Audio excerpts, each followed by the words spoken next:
আসসালামু আলাইকুম প্রিয় দর্শক, অন্য মঞ্চের আলাপ চাইতায় আপনাদের সকলকে আমন্ত্রণ জানাচ্ছি। দর্শক, সংসদে গণভোট নিয়ে অধিবেশনের দ্বিতীয় দিনে 15ই মার্চ যে ভাষ্যটা দিলেন স্বরাষ্ট্রমন্ত্রী সালাউদ্দিন আহমেদ, সেখানে তিনি স্পষ্ট বলেছেন আবেগ দিয়ে দেশ চলে না। সেটাকে তাদের বিরোধী দল এখন বেশ ট্রল করার চেষ্টা করছে, সেটা নিয়ে অনেক কথা বলার চেষ্টা করছে। কিন্তু গণভোট নিয়ে তিনি যে সত্য কথাটা বলেছিলেন যে গণভোটের চারটা প্রশ্ন বুঝতে আমারই সময় লেগেছে 3.5 ঘন্টা, মানুষ 1 মিনিটের মধ্যে বুঝে সেটা ভোট দিয়েছে, সেটা কতটা গ্রহণযোগ্য, 4টা প্রশ্নের একই উত্তর কেন হবে, কেন আলাদা উত্তর হবে না, এই মানে যুক্তিগুলো যেমন উপস্থাপন করেছেন, তেমনি সরাসরি বলতে না পারলেও ইনডাইরেক্টলি যে কথাটা আদতে আসে সেটা হচ্ছে যে গণভোট বাংলাদেশের সংবিধানে নেই। সংবিধানে না থাকা যে কোনো কিছুই অবৈধ। যতক্ষণ পর্যন্ত গণভোটের ব্যাপারটা সংবিধানে না আসছে ততক্ষণ পর্যন্ত গণভোট আয়োজন করার এখতিয়ার নির্বাচন কমিশনের নেই। রাষ্ট্রপতির যে অধ্যাদেশের মাধ্যমে কিংবা আদেশের মাধ্যমে গণভোট হয়েছে, রাষ্ট্রপতি 93 অনুচ্ছেদে অনুযায়ী অধ্যাদেশ দিতে পারেন বটে, কিন্তু সংবিধানে নেই এমন কোনো মানে আইন কিংবা কালা কানুন তৈরি করতে তিনি পারেন না। সংবিধান পরিবর্তন করার কোনো অধ্যাদেশ রাষ্ট্রপতি জারি করতে পারেন না। যেটা তিনি জারি করেছেন গণভোট অধ্যাদেশ এবং জুলাই সনদ বাস্তবায়ন আদেশ অধ্যাদেশ, এই দুটোই সংবিধানে নেই, সংবিধানের বিরোধী তিনি আদেশ দিয়েছেন। এই ব্যাপারগুলো নিয়ে অনেক আগে থেকেই অনেক বিশেষজ্ঞরা বলছিলেন যে এগুলো টিকবে না, ভবিষ্যতে এগুলো যদি চ্যালেঞ্জ হয় তাহলে এগুলো বাতিল হয়ে যাবে। সংসদ ইচ্ছা করলেই এটার বৈধতা দিতে পারে না, কারণ রাষ্ট্রপতি যে অধ্যাদেশ জারি করবেন সেই অধ্যাদেশের সাংবিধানিক বাস্তবতা থাকতে হবে। হ্যাঁ, অনেক আইন করতে পারেন, এটা করতে পারেন, ওটা করতে পারেন, কিন্তু সংবিধানের সঙ্গে সাংঘর্ষিক কোনো কিছু করতে পারেন না। এই ব্যাখ্যা দেওয়ার পরে বিরোধী দলের এটা নিয়ে আরও বেশি স্বরাষ্ট্রমন্ত্রীকে নিয়ে ট্রল করার যে ব্যাপারগুলো আমরা দেখছি, সেই ব্যাপারগুলো মানে বিএনপি মনে করছে সেটা অতিমাত্রায় চলে যাচ্ছে, এবং অতিমাত্রায় চলে যাচ্ছে এই ব্যাপারগুলো যখন তারা ভাবছে, তখন বিএনপির ডাকসাইটে নেতা সাদেক হোসেন খোকার পুত্র ইশরাক হোসেন, তিনি ঢাকা 6 আসন থেকে নির্বাচিত হয়েছেন, মুক্তিযুদ্ধ প্রতিমন্ত্রী হিসেবে দায়িত্ব পালন করছেন। তিনি হুঙ্কার দিয়ে বলেছেন গণভোট নিয়ে বাড়াবাড়ি করলে পুলিশ হত্যার বিচারের দিকে যাবে সরকার। ভয়াবহ কথা। কিন্তু চলুন একটু এর ভেতরে ঢোকার চেষ্টা করি যে বিএনপির হাতে এই মুহূর্তে বিরোধী দলকে শায়েস্তা করার জন্য কিংবা বিরোধী দলকে বাগে আনার জন্য কি কি এজেন্ডা রয়েছে, যেগুলো তারা চাইলেই, ইচ্ছা করলেই তারা ব্যবহার করতে পারবে। থাকবেন পলিটিক্স টিভির নিয়মিত আয়োজনে।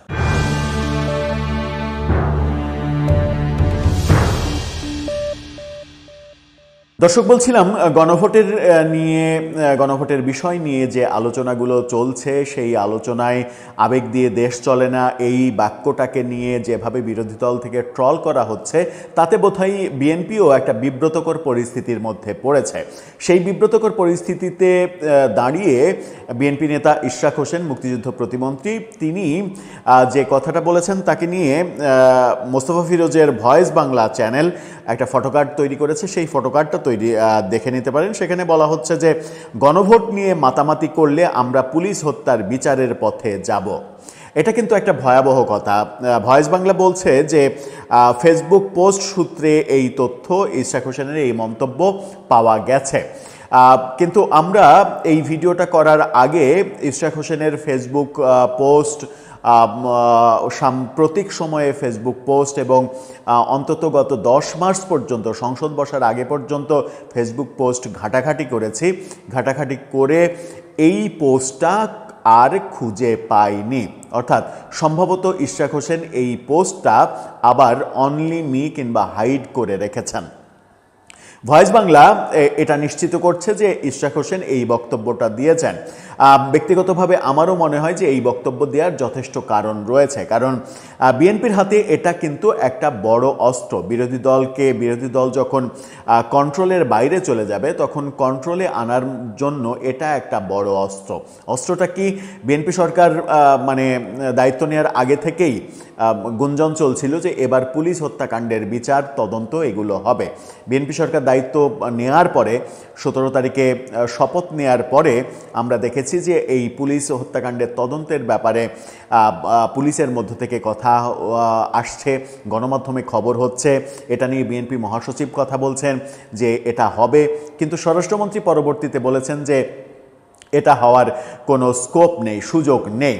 এই সুযোগ নেই বলাতে মানে খুবই চাঞ্চল্যকর পরিস্থিতিতে যে বিরোধী দল পড়ে গিয়েছিল, বিশেষ করে এনসিপি জামাতের নেতাকর্মীরা, তারা একটু হাঁপ ছেড়ে বেঁচেছে। যখন মানে প্রচার হতে শুরু করলো যে পুলিশ হত্যাকাণ্ডের বিচার হবে, তদন্ত হবে, তখন তাদের নানা ধরনের বক্তব্য আমরা শুনছিলাম যে মীমাংসিত বিষয়ে কেন তদন্ত হবে, কেন বিচার হবে। তার মানে ব্যাপারটা তাদের মধ্যে আতঙ্ক তৈরি করেছিল যে পুলিশ হত্যাকাণ্ডের তদন্ত হলে কিংবা বিচার হলে তারা ফেঁসে যাবেন, কিন্তু তাদের তো ফেঁসে যাওয়ার কথা নয়। আবার এটাও অনেকে যুক্তি দিচ্ছেন যে পুলিশ হত্যাকাণ্ডের যদি বিচার হয় তাহলে তো মহান মুক্তিযুদ্ধে ৭১-এর মুক্তিযোদ্ধাদের বিচার হবে রাজাকারদের মারার অপরাধে।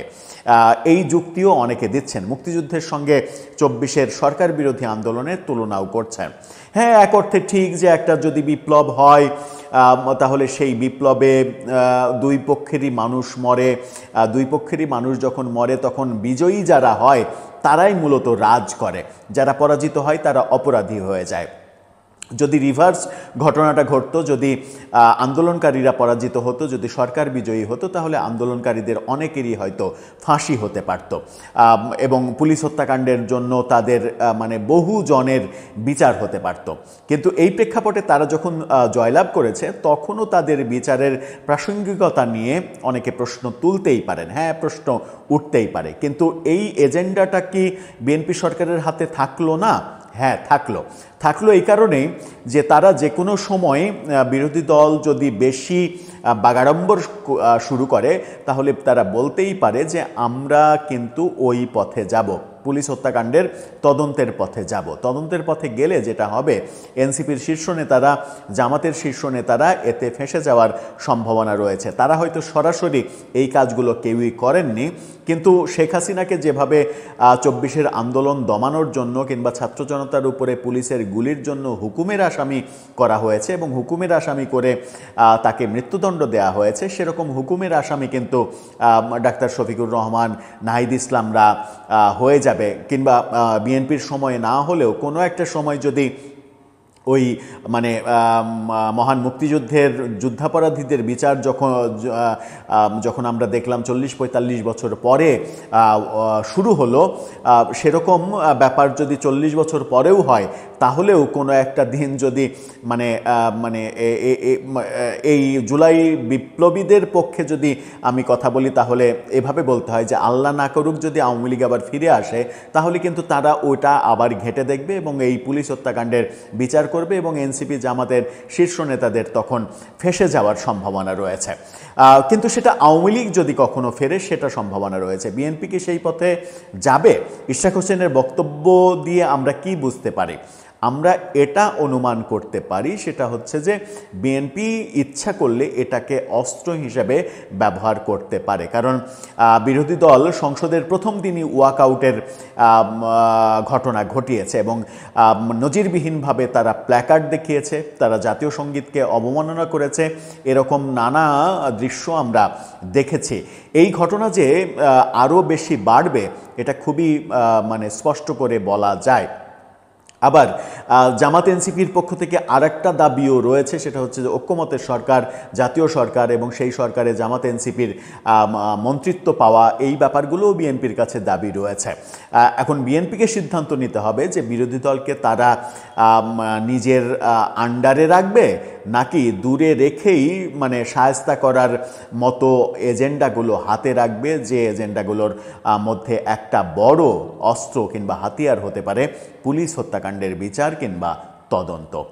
দর্শক, আপনার কাছে কি মনে হয়, বিএনপি আদৌ কি সেই পথে হাঁটবে, কিংবা সেই পথে হাঁটার কি কোনো বাস্তবতা রয়েছে? কারণ যদি সেই পথে হাঁটতে যায়, মানে বিপ্লবীদের জন্য যদি পুলিশ হত্যার বিচার করতে যায় কিংবা তদন্ত করতে যায়, তাহলে তো সেখানে বিএনপিরও অনেকের ফেঁসে যাওয়ার সম্ভাবনা তৈরি হতেই পারে।